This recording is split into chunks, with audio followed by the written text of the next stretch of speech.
तो एक और कैटेगरी देखते हैं रेस्ट्रिक्शन की, restriction with respect to arrangement of object. पिछले वीडियो में क्या था, सिलेक्शन को लेकर के रेस्ट्रिक्शन लगाया हुआ था, है ना। इस वाले केस में अरेंजमेंट को लेकर के रेस्ट्रिक्शन लगाया हुआ, ठीक है। तो दो कैटेगरीज हो सकते हैं रेस्ट्रिक्शन के, है ना। Some of the objects are always together, है ना, ये रेस्ट्रिक्शन लगा दे, और या फिर some of the objects are never together, है ना, उनको साथ में हम कभी रख ही नहीं सकते, ठीक है।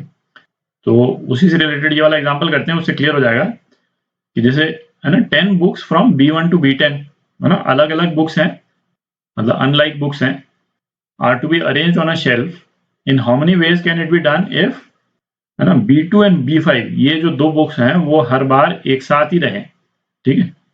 तो पहले तो ये देखें यदि रेस्ट्रिक्शन नहीं होता, ठीक, पहले नो रेस्ट्रिक्शन वाला केस कर लेते हैं, नो रेस्ट्रिक्शन वाला केस, ठीक। तो नो रेस्ट्रिक्शन वाले केस में 10 बुक हैं, 1 2 3 4 5 6 7 8 9 10। तो विदाउट रेस्ट्रिक्शन वाला अरेंजमेंट हम कैसे करते थे कि भाई जो पहली पोजीशन है उसको हम 10 बुक से भर सकते हैं, है ना। एक बुक यहाँ पे आ गई, हमारे पास में बच गई 9 बुक्स, तो अगली जो पोजीशन है उसमें हम 9 बुक्स रख सकते हैं, है ना, फिर 8, और इसी तरह से, है ना, 1 तक हम जाते हैं। तो हमारे पास में क्या आता था, विदाउट रेस्ट्रिक्शन 10 फैक्टोरियल तरह से हम 10 डिफरेंट बुक्स को हम अरेंज कर सकते हैं, है ना। ये तो नो रेस्ट्रिक्शन वाला कैटेगरी हुई। अच्छा, अब हमको रेस्ट्रिक्शन क्या दे रखा है, तो क्या रेस्ट्रिक्शन दे रखा है, books B2 and B5 are always together.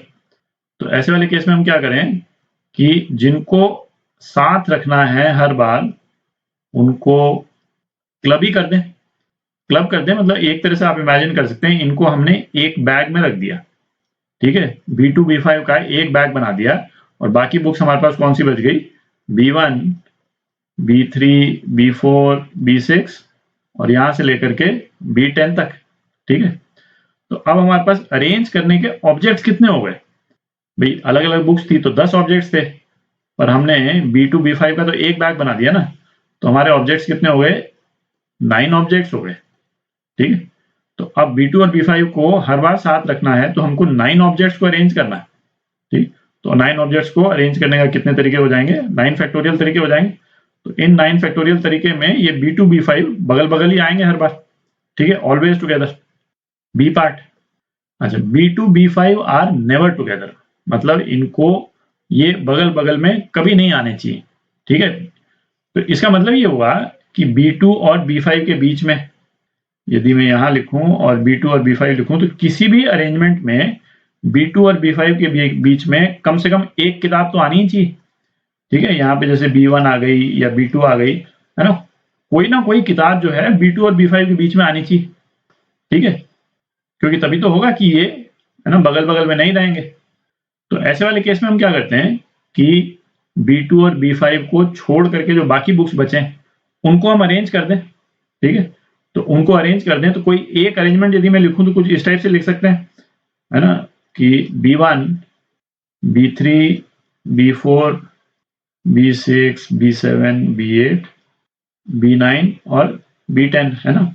ये 8 बुक्स का अरेंजमेंट, मतलब एक अरेंजमेंट तो इस तरह से हो ही सकता है, ठीक है। अब क्या है, हमको B2 और B5 को इस तरह से लगाना है कि B2 जो है वो B5 के बगल में नहीं रहे। तो अब क्या होता है, तो ऐसे सभी केसेस में, है ना, ये तो बुक्स का अपन केस ले रहे हैं, है ना, इसमें, है ना, पर्सन्स भी हो सकते हैं, स्टूडेंट्स भी हो सकते हैं, प्लेयर्स भी हो सकते हैं ना, कुछ भी वर्डिंग हो सकती है इसकी। तो जहां पे ऑब्जेक्ट्स को साथ में नहीं रखना है तो हम क्या करते हैं, इन ऑब्जेक्ट्स को कहां पे रख देते हैं, हम गैप्स में, ठीक है। और गैप कौन से हुए, ये गैप हो गए, है ना, एक तो ये हुआ, फिर ये गैप, ये और ये, ठीक है। ये जो मैंने ये पिंक से जो मार्क किया है, यहाँ पे यदि हम B2 और B5 को रखते हैं तो कभी बगल बगल नहीं आएंगे। तो ये स्पेसेस हैं कितनी अपने पास में, 1 2 3 4 5 6 7 8 9, है ना, 9 स्पेसेस हैं। तो 9 में से हम 2 स्पेसेस को सेलेक्ट करना है हमारे को, तो 2 ही, है ना, 2 बुक्स को भरना है। तो 9 में से 2 को सेलेक्ट करने के कितने तरीके, इतने तरीके। अच्छा, हमने कोई भी 2 स्पेस सेलेक्ट कर ली तो उन स्पेसेस में हम B2 B5 को किस तरह से रख सकते हैं, है ना, B2 इधर B5 इधर, और या फिर B5 इधर B2 इधर, है ना, बेसिकली फैक्टोरियल 2 इनटू 2 फैक्टोरियल, ठीक है। और बाकी जो हमने अरेंज कर दिए बिना B2 B5 के वो कितने थे 8, है ना। इनको तो बिना रिस्ट्रिक्शन के हमने अरेंज किया तो 8 फैक्टोरियल, ठीक है। तो इतने तरीके से हम बुक्स को अरेंज कर सकते हैं जिसमें B2 B5 कभी भी एक साथ में नहीं हो। अच्छा ये वाला एग्जांपल देखते हैं। बस is travelling from A to B, point A से पॉइंट B तक बस जा रही है। इसमें क्या, there are 10 bus stops between A and B। If the bus can stop at any 4 bus stops, 10 में से 4 पे बस को रुकना है।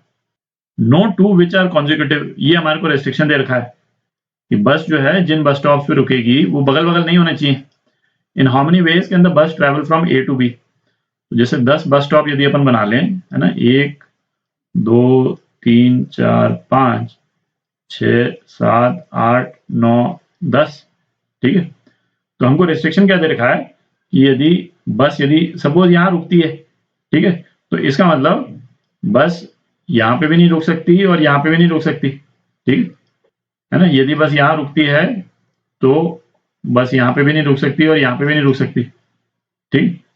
तो इसमें हम क्या कर सकते हैं कि पहले तो जिन बस स्टॉप्स पे बस नहीं रुकेगी, है ना, कोई भी 6 bus stop, basically 6 bus stops हम मार्क कर लें।